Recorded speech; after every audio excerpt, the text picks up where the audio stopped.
السلام عليكم ورحمة الله تعالى وبركاته. بسم الله الرحمن الرحيم والحمد لله رب العالمين والصلاة والسلام على سيدنا محمد وعلى آله الطاهرين الطيبين.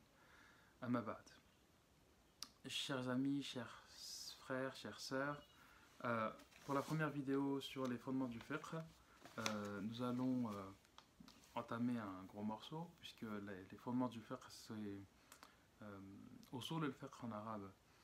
C'est quelque chose de très important et d'assez complexe, mais je vais essayer de faire en sorte que ça soit plus abordable. Avant de parler des fondements du fiqh, il faut dire un mot sur ce qu'est le fiqh, qu'on traduit en français par droit islamique. Quand on dit droit islamique, c'est vrai, c'est une traduction qui est juste, qui correspond à quelque chose de juste, qui a été pendant très longtemps juste, donc, mais en réalité, il y a un certain nombre d'aspects qui manquent dans cette traduction. Quand on dit fiqh, on dit en fait, on utilise un terme qui veut dire compréhension. Yatafaqahu shay, c'est-à-dire qu'il le comprend, quelqu'un qui comprend une chose. Pourquoi on parle de fiqh? Parce que il s'agit en fait, le fiqh, c'est une activité qui va consister à traduire les énoncés ou ce qu'on trouve dans les textes scripturaires, donc Coran et éventuellement Sunna, en actes concrets.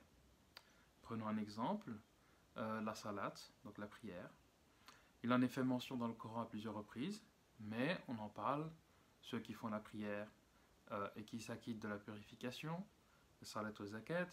On parle de prosternation, on parle d'inclination, on parle de récitation, mais il n'y a pas un texte qui formalise et qui codifie en un tout, enfin quelque chose de A à Z, comment on fait la prière. Et donc comment on va réussir à formaliser la prière telle qu'on l'a fait aujourd'hui? C'est en s'appuyant sur les enseignements du prophète Muhammad sallallahu alayhi wa sallam, et puis à partir de là, on va élaborer un certain nombre de règles. Et ces règles, on va toujours les reposer sur les textes scripturaires. En tout cas, on va essayer. Donc, pour mettre en place un acte concret, déjà, il faut bien comprendre le texte. Il faut déjà bien comprendre les prescriptions, les commandements, les interdictions, etc. C'est pourquoi on appelle ça le fiqh. Donc, on comprend la chose, et une fois qu'on a comprise, on va mettre en pratique. Bon, ça c'est pour le fiqh.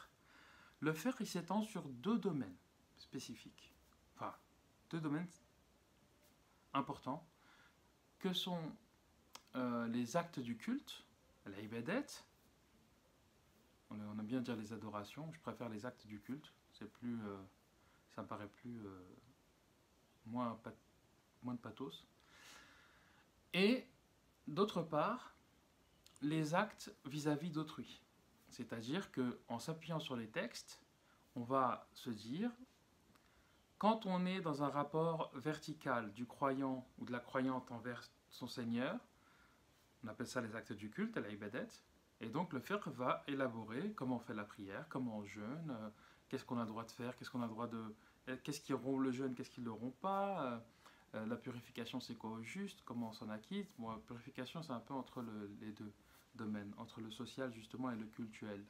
Mais enfin, on va légiférer, enfin on va en tout cas codifier tout ça. Et puis il y a les mu'amalat. Donc les mu'amalat, c'est l'action, comment moi en tant que croyant je dois me comporter envers l'autre. L'autre qu'il soit croyant ou non d'ailleurs, peu importe. Et donc cet aspect-là, c'est ce qu'on appelle les mu'amalat. On a tout ce qui est aujourd'hui, ce qui est à la mode, la finance islamique, les transactions, etc. Tout ça relève des mu'amalat. Le mariage relève des mu'amalat. Donc des questions du contractuel, comment j'agis envers l'autre, ou social, comment je me comporte envers mon voisin, mon ami, mon chef hiérarchique, ce que vous voulez. Bon. Et là, comprenez bien, c'est très important. Lorsque vous êtes sur la bonne voie, lorsque vous agissez de manière juste et bonne, tant d'un point de vue des mu'amalat, c'est-à-dire avec l'autre, que des ibadat, c'est-à-dire que vous êtes un bon pratiquant et que vous accomplissez les actes du culte, vous êtes sur la voie qui vous rapproche de Dieu, la meilleure voie qui vous rapproche de Dieu. Or, cette voie, le mot voie en arabe, on l'a tiré de sharia. Sharia à la base, c'est le chemin qui mène au point d'eau affleurant, donc qui mène à l'abreuvoir. Dans un contexte désertique, c'est le chemin du salut, tout simplement. Donc quand on vous dit agissez bonnement tant envers l'autre, mais aussi bonnement, c'est-à-dire en étant pratiquant, pieux, donc envers Dieu, vous êtes sur la bonne voie, vous suivez la sharia de Dieu, donc vous suivez le chemin de Dieu.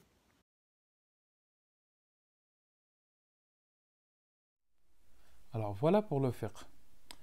Deux références servent de base, de source, pour justifier le fiqh. Alors vous avez la première référence, peut-être la plus connue, c'est le fameux verset de la sourate 4, verset 59 de la sourate 4. Alors je vous le lis rapidement, je vous le lis directement en français, traduction de Jacques Berck. Vous qui croyez, obéissez à Dieu, obéissez à l'envoyé et aux responsables d'entre vous. Si vous êtes en désaccord sur une affaire, déférez-la à Dieu et à l'envoyé. Pour autant que vous croyez en Dieu et au jour dernier, cela sera meilleur pour vous et de plus belle incidence. Ça, c'est ce que dit le Coran. Ce qui nous intéresse, c'est que pour penser le fiqh, on a surtout pris la première partie, vous qui croyez, obéissez à Dieu, obéissez à l'envoyé de Dieu et aux responsables d'entre vous. Forcément, après la mort du prophète sallallahu alayhi wa sallam, la question est devenue, obéissez aux responsables d'entre vous. Bon. Et donc, on s'est appuyé aussi sur le hadith fameux, non moins fameux hadith de Mu'adh ibn Jabal. Je vous le lis rapidement pour que vous ayez une idée, parce que ce sont quand même deux sources. Il y a d'autres, il y a d'autres sources, mais ceux-là, c'est vraiment les plus connus, surtout le hadith de Mu'adh. Alors, je vous le lis. Le prophète, paix et salut sur lui, avait enseigné à Mu'adh ibn Jabal, avant de l'envoyer au Yémen, comme messager des bonnes valeurs de l'islam, et là, j'ouvre les guillemets, selon quoi jugeras-tu lorsque le besoin s'en présentera? Selon le livre de Dieu, avait répondu Mu'adh. Et si tu ne trouves pas, donc de solution explicite, dans le livre de Dieu, je jugerai alors selon les hadiths du messager de Dieu, avait répondu Mu'adh. Et si tu ne trouves pas de solution explicite, dans les hadiths du messager de Dieu, je ne manquerai pas alors de faire un effort de réflexion, ijtihad, pour formuler mon opinion, avait répondu Mu'adh. Sur quoi le prophète avait manifesté son approbation en ces termes, j'ouvre les guillemets, louange à Dieu, qui a guidé le messager du messager de Dieu vers ce qu'agrée le messager de Dieu. Donc rapporté par Tirmidhi et Abu Daoud. Ce hadith est très important puisqu'il fonde finalement la légitimité scripturaire du fiqh et de l'activité finalement de rendre justice. Comment rendre justice au nom de l'islam et des enseignements de l'islam. Voilà, ces deux sources-là sont des sources sur lesquelles on s'appuie pour justifier finalement tout le fiqh.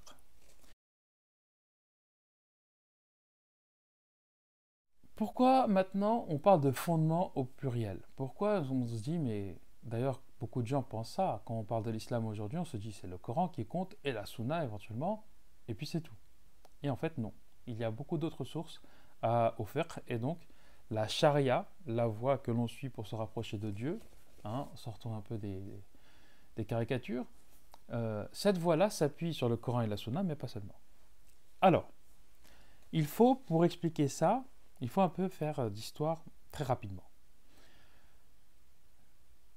On a vu avec Mu'adh que dès l'époque du prophète, le prophète avait signé une alliance, si vous voulez, avec une tribu, et il leur envoyait un représentant qui était chargé de leur enseigner la religion, mais aussi éventuellement de servir de juge, un juge de paix en quelque sorte, auprès des tribus. Bon, je schématise. Avec le temps, chaque région, chaque ville aura un qadi qui sera chargé de rendre la justice au nom de l'islam. Et donc quand on rend justice, c'est de la casuistique. Ça veut dire quoi la casuistique? C'est du cas par cas. C'est-à-dire qu'il y a un problème, les gens viennent devant le qadi, parce que c'est comme ça qu'on appelle le juge, qadi, on lui dit, voilà, j'ai tel problème, comment je fais pour régler le problème? Bon. Tant que les problèmes apparaissaient dans une zone géographique, dans une aire géographique et culturelle qui était proche de l'Arabie occidentale, proche finalement des premiers temps de l'islam. On peut dire que tout allait bien, que les problèmes étaient, enfin, je dis ça en exagérant un petit peu, mais c'est-à-dire que il n'y avait pas de choses nouvelles qui étaient extraordinaires ou qui changeaient du quotidien des gens de l'Arabie occidentale.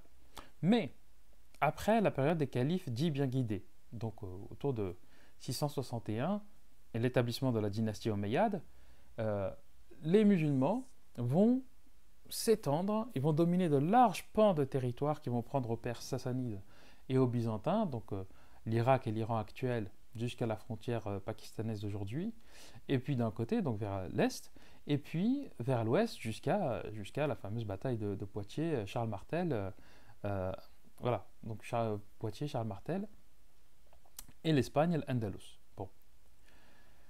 Ici apparaissent des difficultés, puisque on a de nombreuses questions qui apparaissent, on a des aires géographiques, culturelles différentes que les musulmans, que le prophète et les premières générations n'ont pas forcément rencontrées ou connues.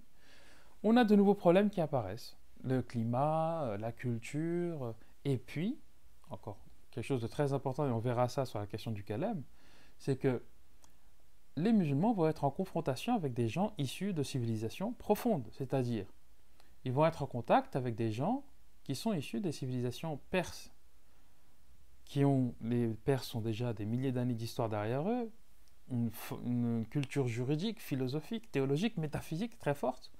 Les Byzantins, pareil, ils ont aussi des longs débats théologiques anciens, ils ont une métaphysique, il y a plein de choses, ne parlons pas des querelles de christologie qui ont donné quand même une certaine culture philosophique et métaphysique importante à